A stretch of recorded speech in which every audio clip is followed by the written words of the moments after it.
Jempol Lovers, hari ini pagi yang cerah sudah menunjukkan pukul 10 pagi.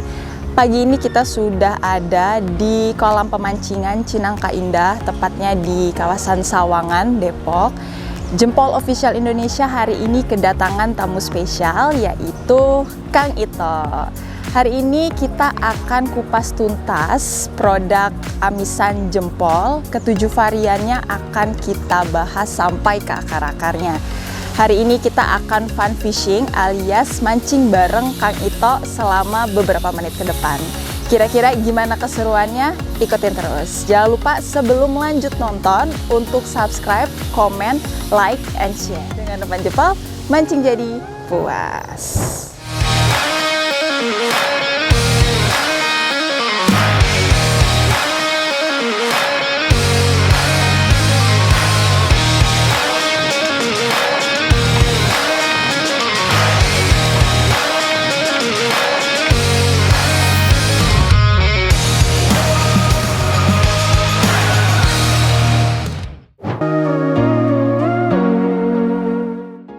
Aja kita samperin Kang Ito. Halo, selamat pagi Kang Ito. Pagi Ya. Mbak Muti. Khusus hari ini nih kita Kang Ito spesial Jempol Official Indonesia kedatangan Kang Ito. Hari ini kita akan kupas tuntas nih 7 varian produk amisan jempol, sekalian fun fishing aja nih Kang Ito. Oke. Mau di mana kita? Mau mancing ya? Langsung kita mulai aja deh, ayo.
Selamat pagi nih Kang Ito. Kita udah lama nih nggak mancing bareng.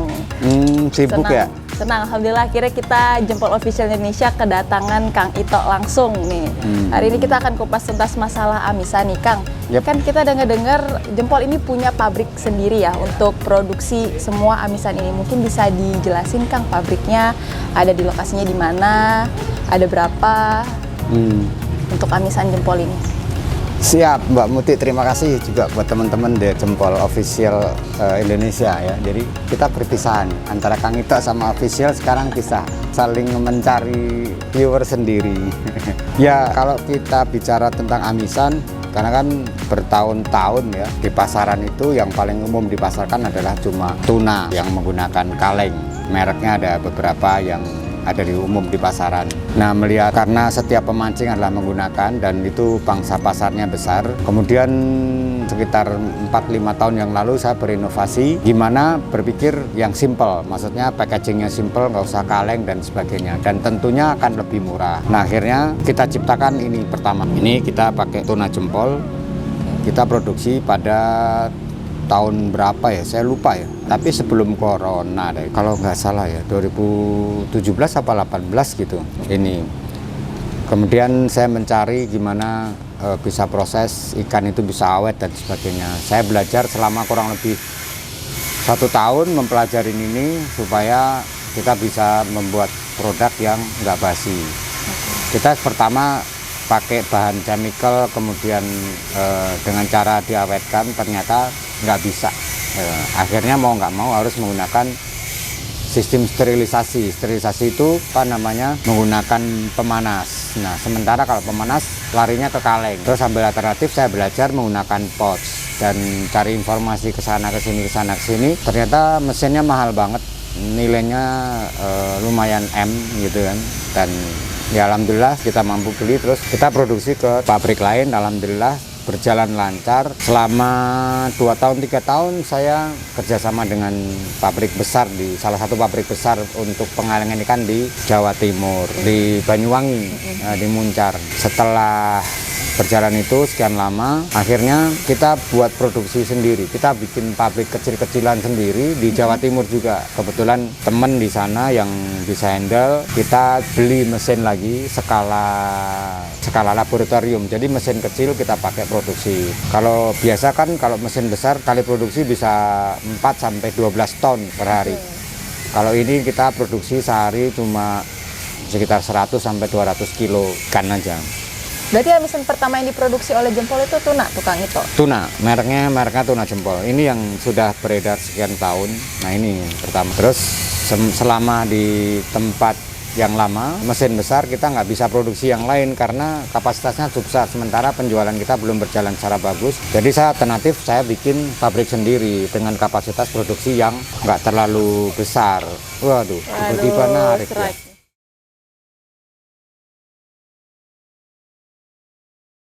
Nah, terus saya pakai produksi yang kecil. Nah, inilah mulainya di saat corona tahun pertama. Dua, kita buat salmon karena permintaan salmon kan tinggi itu. Iya. Nah, ini saya buat salmon. Kenapa saya buat salmon? Karena di daerah itu untuk membeli salmon fresh, pikiran saya waktu awal ya, di daerah itu untuk membeli salmon fresh itu sulit. Untuk di luar Jawa kan adanya dulu cuma di supermarket besar dan sebagainya. Betul. Akhirnya saya buat ini kenapa supaya bisa terdistribusi sampai ke daerah, orang ke daerah bisa cari salmon. Itu pikiran kita pertama buat salmon. Sampai sekarang salmon menjadi salah satu tujuan favorit kepada teman-teman pemancing. Penjualannya juga lumayan bagus. Kalian juga tahu mungkin permintaan juga lumayan banyak. Nah, kemudian muncul lagi yang udang lah, yang kerapu lah, yang kakap lah, yang nila gitu. Sampai sekarang ada 7 varian termasuk tuna goceng ya Kang yang paling baru ya? Ya, ini tuna goceng ini juga sebetulnya menjadi inspirasi tersendiri. Kenapa saya ciptakan tuna goceng sementara sudah ada tuna yang ini kan? Iya.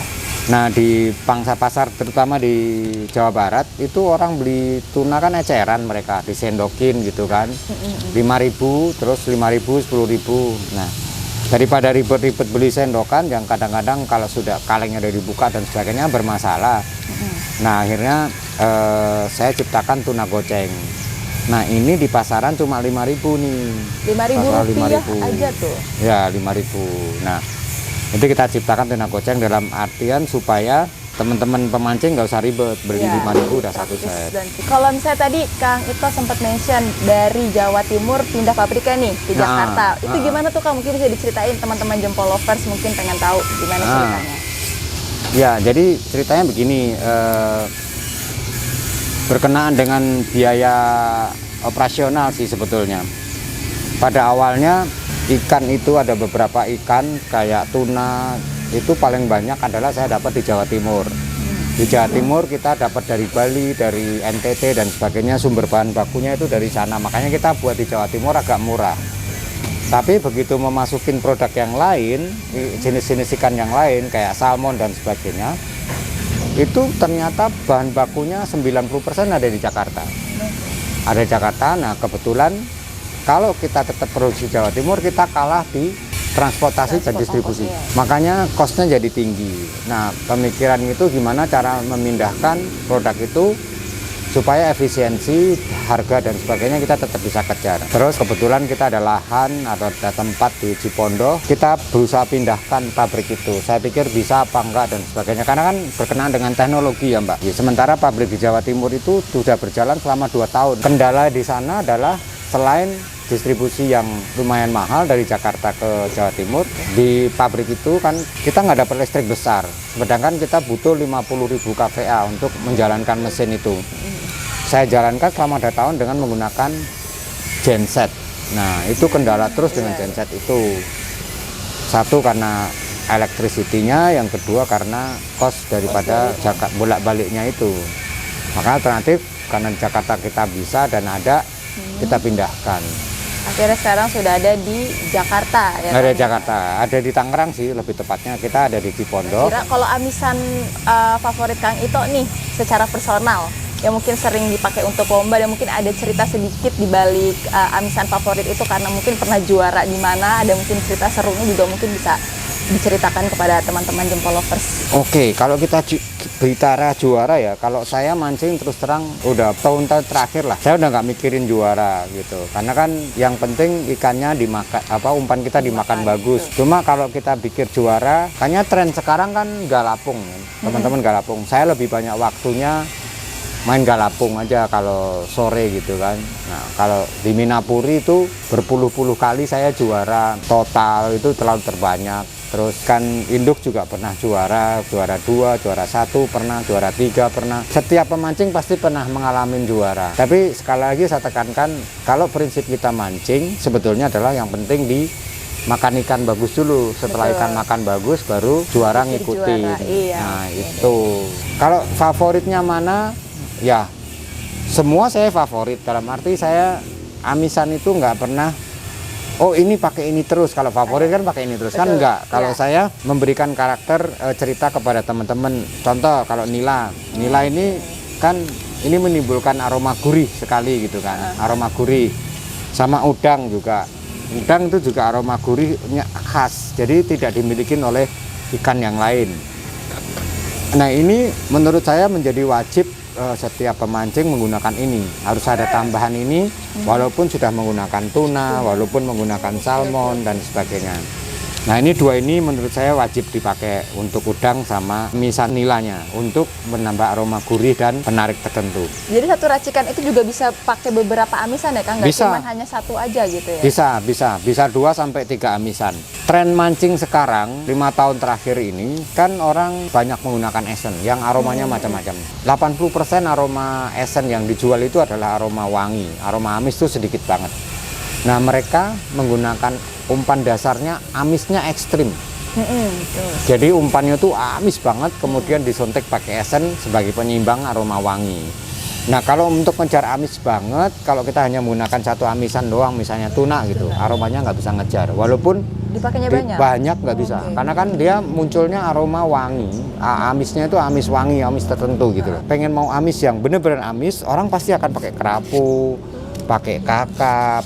Nah, kayak gitu, dia dicampur untuk naikin dongkrak aroma amisnya. Nah, sedangkan salmon sendiri, salmon itu aromanya khas, yang diistimewakan. Mungkin selama ini teman-teman mikir, oh salmon bagus dan sebagainya. Seperti apa bagusnya? Karena aroma amisan salmon itu tidak ada aroma ikan lain. Kalau kakap, kerapu mungkin masih ada ya kesamaannya. Atau tuna juga masih ada kesamaan dengan ikan-ikan yang lain. Tapi kalau salmon tuh nggak ada. Jadi aroma amis wanginya itu keren gitu. Jadi ini juga menjadi salah satu amisan yang wajib ada di kantong teman-teman pemancing. Itu kurang lebih kayak gitu. Berarti setiap amisan jempol itu punya karakter sendiri juga ya Kang Ita ya? Sengaja. Nah, itu kita sengaja buat supaya kita tahu kan arahnya. Trek ini seperti apa, mesti bagaimana, amisnya mau seperti apa dan sebagainya. Makanya kita ciptakan karakter-karakter tersendiri. Itu Mbak Muti. Oke deh. Mungkin bisa dikasih lihat Kang, terutama udang nih ya. Salah satu, ini tadi aromanya adalah gurih ya Kang Ito ya? Ya, mungkin bisa ditunjukkan. Karena amisnya khas juga. Oke. Kita unboxing amisan udang ya. Ya.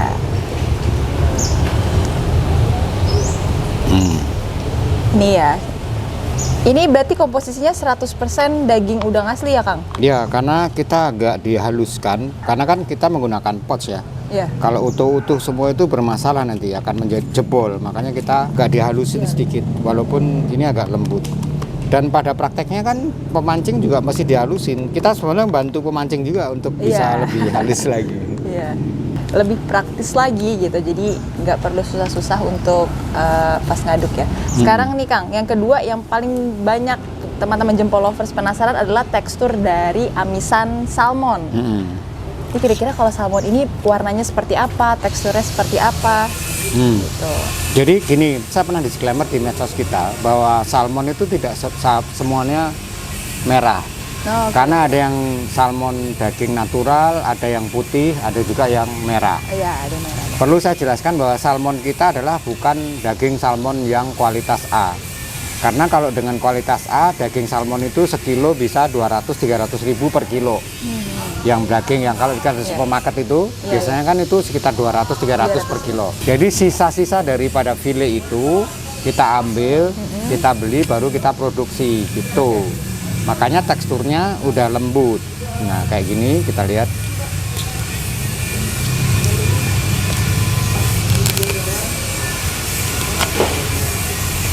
Nah,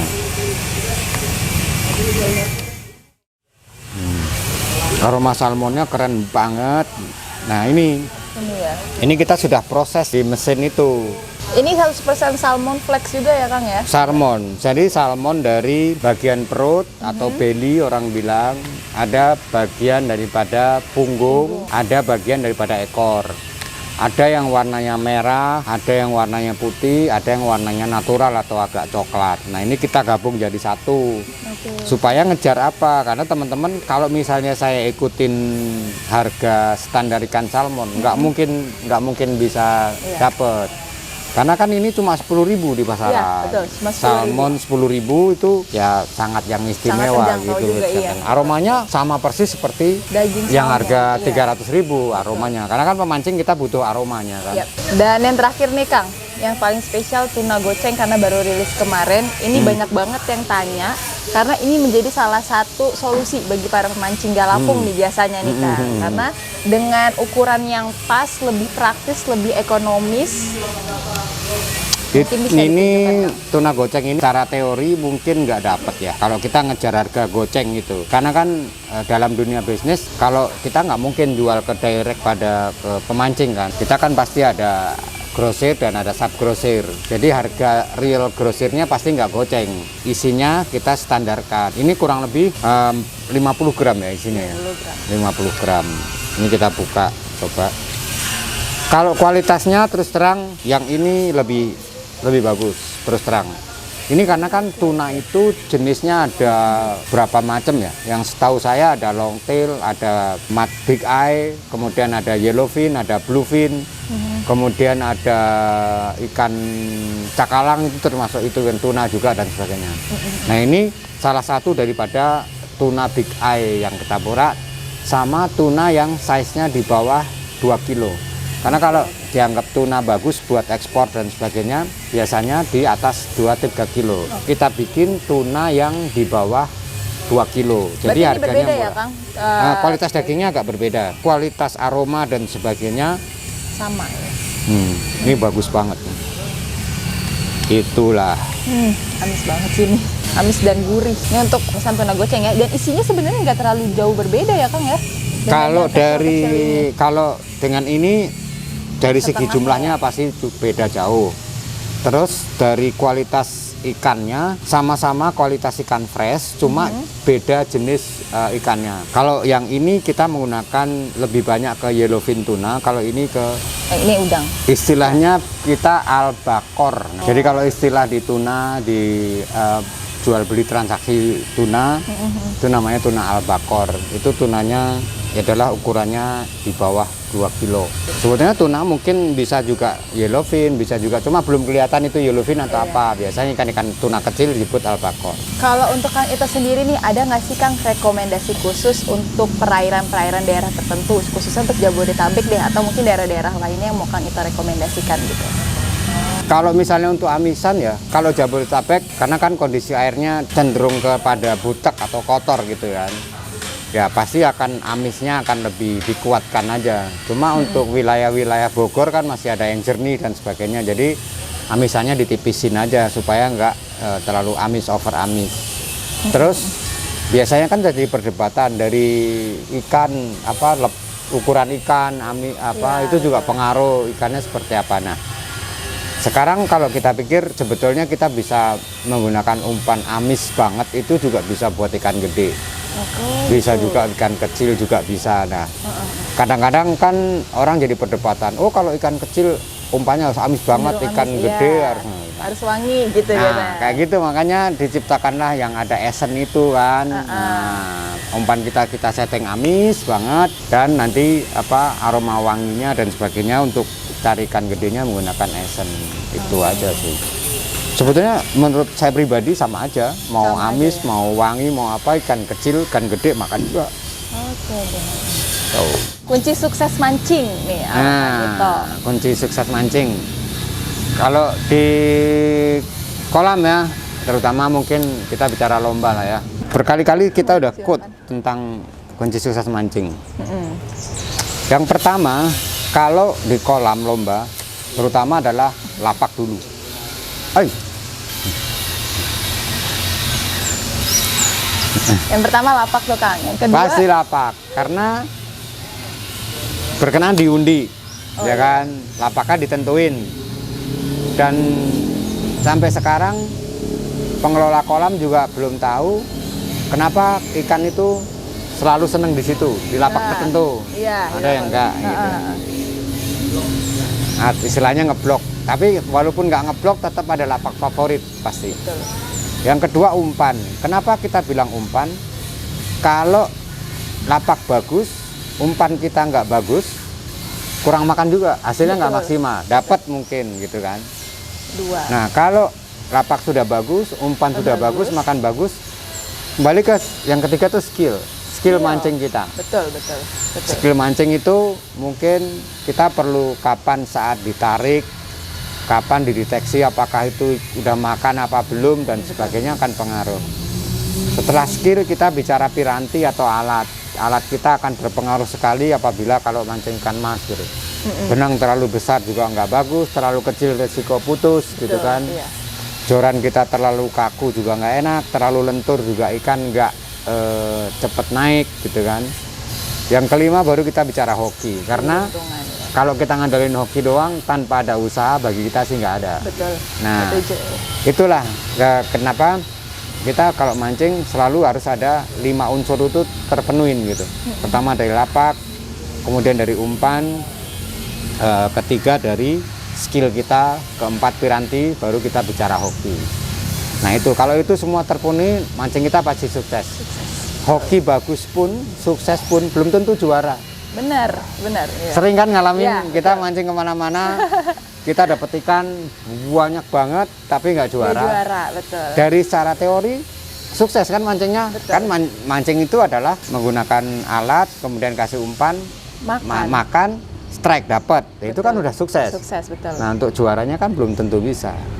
Berkali-kali kita, mungkin teman-teman jempol itu juga kan ikut ke Jawa Timur kan. Jawa Timur itu lombanya juaranya cuma induk semua dari 1 sampai 10. Dari 1 sampai 10 itu induk semua. Kita setiap datang ke Jawa Timur dapat ikan terbanyak terus, banyak buangan bawa pulang. Terakhir kita hampir berapa puluh kilo ya, sampai nggak kuat bawa, iya. Sampai 2 korang penuh, nggak ada apa-apanya tuh. Karena induknya dapat 3 ekor, 4 ekor yang kita timbang tetap nggak juara. Karena yang dihitung induknya ya Kang ya? kalau untuk di Jawa Induk. Timur, Nah ya. kalau orang bilang induk, kalau saya bilang sih 100% hoki. Walaupun ada orang yang ngomong induk tuh pasti skill, ya ada pengaruhnya. Cuma kalau cara mancingnya nggak bagus, nggak pinter ya nggak bisa gitu. Ada pengaruhnya. Oke deh. Gitu. Ngomong-ngomong, tadi soal amisan nih Kang, mungkin untuk teman-teman yang sudah beli umpan jempol ini khususnya amisannya, ada saran penyimpanan nggak nih Kang? Kira-kira amisan ini akan bertahan berapa lama? Mungkin saran untuk penyimpanannya seperti apa supaya tidak mudah rusak dan lain-lain? Oke. Nah, di kemasan kita sudah ada expired date-nya. Kemudian ada kode produksinya. Ini kita buat tanggal 6 bulan 5 2023. Expirednya pada 2 tahun lebih. Oke. Ini kalau tanpa dibuka, tanpa bocor di suhu normal, suhu biasa itu bertahan selama 2 tahun. Tapi kalau teman-teman misalnya hanya pakai setengah gitu kan, pakai setengah, tinggal dilipat aja begini, lipat, nah, lipat, dikaretin, masukin kulkas. Itu bertahan berapa lama tuh Kang? Kalau dibuka misalnya maksudnya? suhu biasa bisa sampai 2 minggu, 3 minggu nggak masalah. Cuma kalau dibekukan ya bisa awet lama. Berarti Karena di freezer ya Kang ya naruhnya? freezer, dalam arti di freezer itu beku itu bisa 6 bulan nggak masalah. Karena pengawetan ikan itu ada 3 prinsipnya.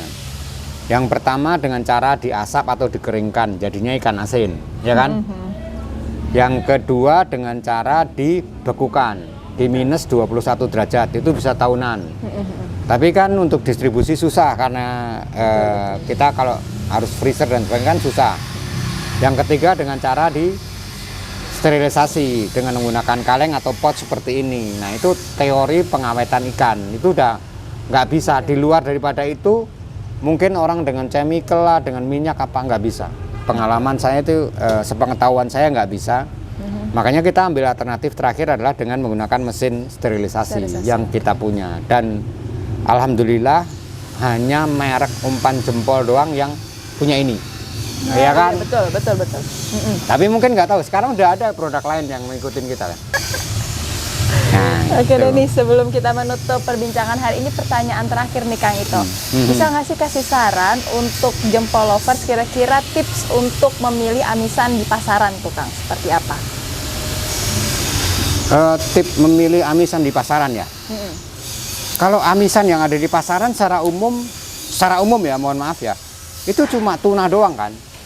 Tuna itu ada yang kaleng, paling banyak kalau kita amisan secara umum.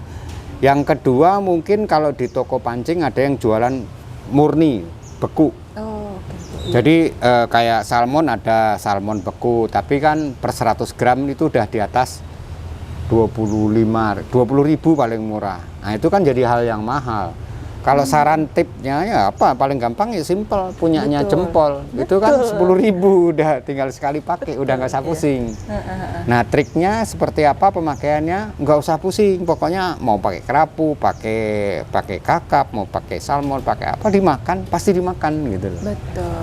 Nah itu saran trik-triknya. Kalau di luaran kan memang nggak ada, cuma tuna aja. Yang paling variatif tuh berarti memang punya umpan jempol, itu berarti salah satu kelebihan yang membedakan amisan jempol dengan amisan yang lain ya Kang ya. Yaitu selain kemasannya yang praktis nih dalam bentuk pouch, yaitu banyak juga variannya. Mocah terus sih. Oke jempol lovers, sekian sesi Q&A bersama Kang Ito, kupas tuntas amisan jempol dari ketujuh variannya. Kalian bisa mendapatkan amisan jempol ini di toko-toko pancing terdekat atau marketplace jempol_online atau WhatsApp admin di nomor di bawah ini. Oke Kang Ito, sebelumnya terima kasih atas waktu dan kesempatannya. Kita ketemu lagi di video-video yang lainnya. Dengan umpan jempol, mancing jadi puas. Umpan jempol emang nampol.